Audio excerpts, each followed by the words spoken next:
അത് king of pentacles ആണ്. King of pentacles ഒരു കുറെ കരിയർ ഓറിയന്റഡ് പേഴ്സന്റെ എനർജിയാണ്, ടോറസ് എനർജിയാണ്.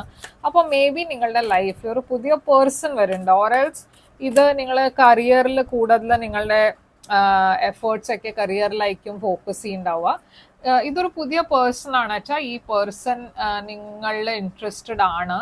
അവർ നിങ്ങളെ മെസ്സേജ് ചെയ്യും. മേ ബി ഓൺലൈനായിരിക്കും ഈ മെസ്സേജ് വരുന്നുണ്ടാവുക. ഓർ മേ ബി നിങ്ങൾ ഓൺലൈൻ വഴിയിലാണ് അങ്ങനെയാണ് മീറ്റ് ചെയ്യണത്, സോഷ്യൽ മീഡിയയുടെ ത്രൂ. അതല്ല വെച്ചാൽ നിങ്ങൾ മേ ബി എന്തോ പുതിയ എന്തെങ്കിലും ഒരു കോഴ്സ് ജോയിൻ ചെയ്യണു നിങ്ങളുടെ കരിയറിന് വേണ്ടിയിട്ട്, നിങ്ങളുടെ സ്കിൽ അപ്ഗ്രേഡ് ചെയ്യാൻ വേണ്ടിയിട്ട് എന്തെങ്കിലും ഒരു പഠിപ്പ് ഇല്ല ഒരു പുതിയ കോഴ്സ് അങ്ങനെ എന്തെങ്കിലും ജോയിൻ ചെയ്യുന്നുണ്ട്. ആൻഡ് ഓരൽസ് ഒരു പുതിയ ജോലിയും ആവാം. ഓക്കെ, അത് ഒരു പുതിയ ജോലിയിൽ ജോയിൻ ചെയ്തിട്ട് അവിടെ ഞാൻ കാണുന്നത് നിങ്ങൾ ആരോ മീറ്റ് ചെയ്യാൻ പോകുന്നുണ്ട്. ജെമിനി എനർജി ഉണ്ട് ഇവിടെ. ഇതൊരു സോൾമേറ്റ് കണക്ഷൻ ആണ്. അപ്പോൾ